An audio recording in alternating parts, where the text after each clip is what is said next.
কোশ্চেনটা হচ্ছে what is the worst thing you learn from your boss? So আমি দীর্ঘভাবে বলি, মানে কিভাবে প্যানিক করতে হয় এটা শিখছিলাম আর কি। Worst. So before that happens, it is always good to jump and then learn along the way. That is one of the learnings.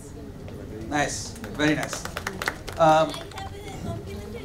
Biggest risk হচ্ছে taking the role of MD, এখন পর্যন্ত মনে হয় field. So reason যেটা হচ্ছে মনে হয় একজন লিডার হওয়ার জন্য, একটা অর্গানাইজেশনকে লিড করার জন্য, স্পেশালি ভলাটাইল টাইমে যত দূর যা করা দরকার তার থেকে আসলে এখন পর্যন্ত অনেক পিছনে আছে। What is the biggest risk you took in your professional life and also got successful? Thank you. The biggest risk actually I have taken is that until 2018 আমি ছিলাম BSRM এর head of supply chain management. যেটা ছিল যে একটা organisation অনেকদিন কাজ করার পর আপনি যদি কোনো ফুটপ্রিন্ট রেখে না যেতে পারেন, সেটা কিন্তু আসলে কোনো আপনার ক্যারিয়ারে ভ্যালু অ্যাড করে না।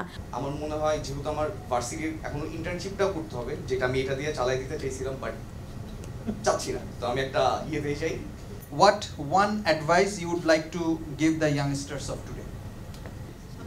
জুনিয়রদের জন্য advice, don't depends on ChatGPT, too much dependency. আমার অভিজ্ঞতা থেকে আমি বলছি যে আসলে যে কাজটা আমরা করি না কেন, যে কাজের দায়িত্ব পাই না কেন, সেটাকে সত্যি সত্যি ওন করে নিয়ে সিরিয়াসলি করতে হবে এবং মাটি কামড়ে পড়ে থাকার নীতিতে থাকতে হবে। জি জি সরি, বেশি অ্যাডভাইস না শোনার জন্য। ওকে, ওয়ান অ্যাডভাইস হচ্ছে বেশি অ্যাডভাইস না শোনার জন্য, নিজের হার্টকে ফলো করা। নিজের হার্টকে ফলো করা। Thank you. অনেকক্ষণ যাবত একজন খুব কথা বলছে, বহুক্ষণ যাবত। আমার মনে হয় যে সে কথা বলার একটা পার্টটা করছে। সুরাইয়া, থ্যাংক ইউ অতুল ভাই। সো এখন মাইক্রোফোন আমার হাতে, আর গালিবের থেকে শিখছি হচ্ছে যে মাইক্রোফোন পেলে অনেকক্ষণ ধরে কথা বলতে হয়। তো আপনারা বুঝতে পারছেন আমি কার কথা বলছি? না না দেন আশরাফ বিন তাজ। আশরাফ ভাই, আপনাকে আমি এখানে যাচ্ছি। সো ব্র্যান্ড মার্কেটিংয়ে যদি আমরা থাকি, কমিউনিকেশনে যদি থাকি, আমাদেরকে কনসিস্টেন্সিটা মেনটেন করা এবং আপডেটেড থাকা এবং মানে রাইট লিডারশিপটা দেওয়া to the team is very important.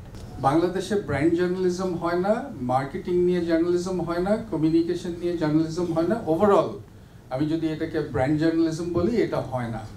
The campaign is just about 5 to 7% of the entire job that marketing is all about. Marketing is managing a business. Marketing is all about growing a business. অ্যালাইনমেন্টের মধ্যে ছিলাম, কিন্তু জেনজিকে marketing understanding বোঝানোর জন্য ওরা প্রথমে যদি কাজ দেয় ChatGPT করে নিয়ে চলে আসে, তাহলে এটা তো আমি পারতাম। তো এই চেঞ্জিং সিনারিওতে আসলে ইন্ডাস্ট্রি কোন দিকে যাচ্ছে going forward in like in next 1-2 years, আর এখানে as a marketer, as a brand marketer আমাদের রোলটা আসলে কি হওয়া উচিত? What do you think? এইগুলো একটু প্র্যাকটিস করলে আমার মনে হয় এই সমস্ত সময়ে আমরা কোম্পানিগুলিকে একটু ভালো মতো চালিয়ে নিতে পারবো, কি ওয়েস্টেজ করে যেতে না হয়। খুব ভালো লাগতেছে আমার একটা লার্জ টিম এখানে, তারা এখন সবাই তো বড় বড়, ফারিয়া, ইরাজ, তানভীর, কামরুল, এই টিম